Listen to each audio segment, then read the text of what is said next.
Let's talk about Yuji's awakening and just what's going on with him before chapter 257 tonight. Manga spoilers beware.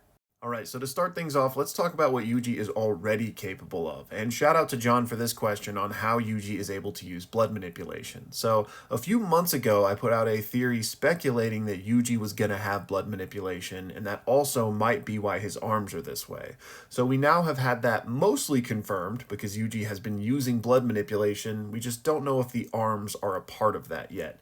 But personally, I think they are.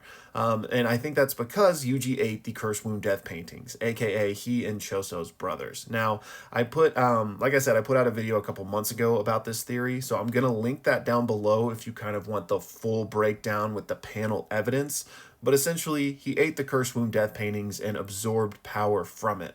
Blood manipulation, because as we know, all of them were created with Noritoshi Kamo's blood, and the hereditary technique of the Kamo clan is blood manipulation, right? But there are 9 Curse Wound Death paintings in total. So if he got blood manipulation from one of them, let's say, who's to say he didn't get other variants of blood techniques from other Curse Wound Death paintings? Because as we know from the 2 brothers that Yuji killed in season 1, they did have blood manipulation, but it was slightly different from Choso's. So perhaps one of the Curse Wound Death paintings gave Yuji some sort of blood manipulation or blood family technique that allowed him to do this to his arms. And while we're on the subject, let me move on over to these questions from Kohax, where the second one here is exactly what we were just talking about. So yes, I completely agree. Then the first thing you bring up here is why Higuruma's sword didn't work, and Kohax theorizes it's because since cursed energy comes from negative emotions, and Higuruma was at peace when he passed away. So that's why the sword dissipated. So I think this is possible. It would be kind of a more poetic reason for why, but for my money right now, it's just simply because he was taken out, or at the very least knocked unconscious, and I think he just couldn't maintain his curse technique anymore. But I do think Higuruma could come back, so we'll have to see. Maybe we get some clarity on that one. And then finally, Kohax on Yuji's awakening is just thinking he gets a mad physical activation, perhaps throwing out black flashes like crazy. So I agree with you there. I think we are going to see a bunch of black flashes, potentially some records broken, if not in this like immediate next chapter, obviously in the coming chapters. Gege even told us as much, that he was going to surpass Gojo's record, and the whole consecutive black flash record has been something that's teased the entire series, right? So I definitely think Yuji and or Sukuna are about to break that record. But yeah, I think Yuji's going to be, letting him fly. And continuing on Yuji's awakening, we've had a lot of people theorize that he might be able to do Black Flash at will. And so Domino here is saying, if Yuji can do that, would that mean Sukuna is able to do it because he's seen how Yuji can do it? And this is a great point, because if that does happen and Yuji kind of unlocks this secret to the at-will Black Flash, I absolutely think Sukuna will be able to copy it, because we've seen him copy crazier things, honestly. And that's like one of his main strengths is just his genius when it comes to Jujutsu. So that would be like a crazy twist of the knife too, from Gege, if we get this big MC moment where Yuji masters Black Flash and then Sukuna is like, "Thank you, brother." Continuing on the Yuji awakening train, we have this comment from Angel that talks about a potentially awakened Yuji and how he might best deal with Sukuna's domain. Y'all feel free to pause and read the whole thing if you'd like. But yeah, I mean, I pretty much agree, because not only is he our MC, but on top of that, he's got a more durable body than most, basically akin to a heavenly restriction, right? On top of that, he has RCT now. Plus, I would imagine that he has at least one anti-domain technique, whether that's simple domain or falling blossom emotion. If not both, I think he's got something in his bag. So I definitely think if Sukuna reaches the level of opening the domain, Yuji won't get just completely eviscerated immediately or anything. I think he'll be able to hold his own and launch somewhat of a counterattack, similar to how we saw Gojo do. Now, as far as specifically the path of escape, if Sukuna gets the domain back relatively soon, I do think he will do an open domain to make it, that much larger, since he's getting jumped by the entire cast right now to try to take them all out. But we do know Sukuna can close his domain as well. So if it was like a 1v1 situation against Yuji, he may get rid of the open domain, may get rid of that path of escape, and just try to lock Yuji in, or whoever, right? But anyway, in the spirit of your question, I do agree that Yuji will be probably the most effective against Sukuna, not only in the domain, but just in general. In addition to those things, I think Yuji will be the most effective against Sukuna because Sukuna's attacks will be the least effective against Yuji. And that's because Yuji has been soaked in Sukuna's cursed energy and has his curse technique, in my opinion, or at the very least will have his curse technique, right? And like we learned from Gojo's Hollow Purple against Sukuna that injured Gojo himself, your own cursed energy doesn't hurt you as bad as it hurts other people, right? So if Yuji has Sukuna's and is soaked in Sukuna's cursed energy, Sukuna's attacks aren't going to hurt him as much as others, right?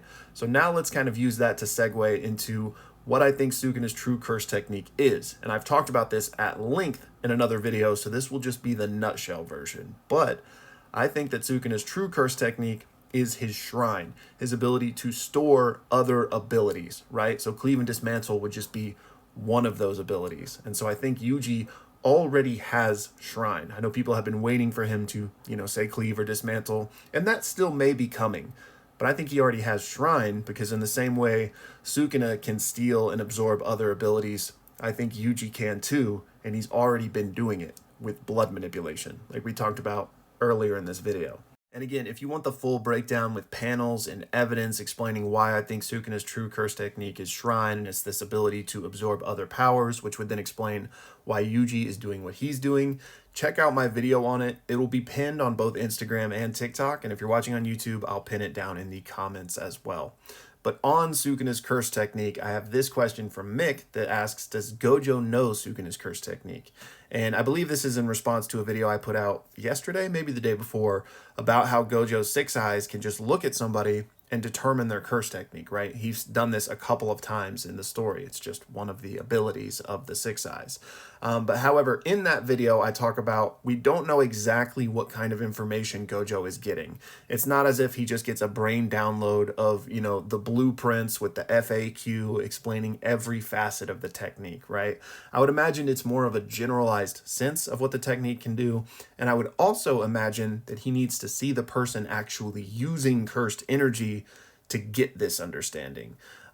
Meaning if you just looked at a normal person that had a curse technique, but they weren't using it, they weren't even using cursed energy, he might not be able to glean that much information, right?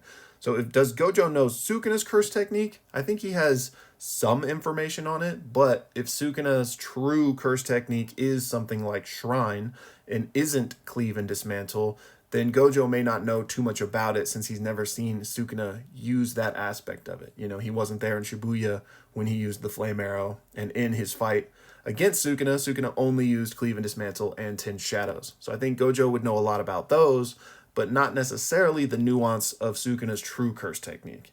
Next up, we got this question from You Dig My Dude, and thank you so much for the generous support, man. And he wants to know, is Sukuna evil, and what exactly are his goals? So, yes, Sukuna is evil. I mean, yeah, he is evil. I don't know why I'm waffling on this. He's absolutely evil. I mean, the man is a cannibal. He takes people out indiscriminately. He's just not evil in like your classical villain sense, insofar as like he's not doing it to take over the world. He's not doing it to like get rich. He's not evil in those regards. He's evil in the sense that he pursues his own pleasure over anything else, right? He's extremely selfish. He just wants to satisfy his own desires. He wants to eat when he eats. He just wants to take people out to pass the time until he passes away. So it's a very like kind of, he's evil, okay? But it's kind of nuanced, right? It's a little, I don't know. I mean, he's evil. I'm not trying to beat around that bush, but I guess his goals just aren't classic, stereotypical bad guy. And then for your second question on how do I think Akotsu and Yuji would have fared against a full power Sukuna like the one Gojo fought? Hell, let's not stop at Yuji and Akotsu. Let's give them Maki, Choso, Ino. Let's bring Kashimo back, Kusakabe. They are all getting humbled, embarrassed, swept. Everyone not named Gojo, bye.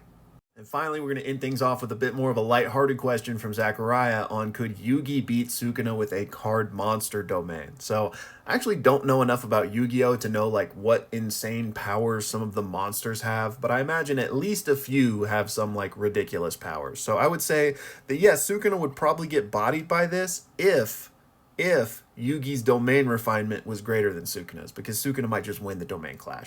That's going to do it for this one, y'all. Thank you so much for watching. And don't forget, leaks tonight, so stay tuned for that and come hang out with us in the Discord.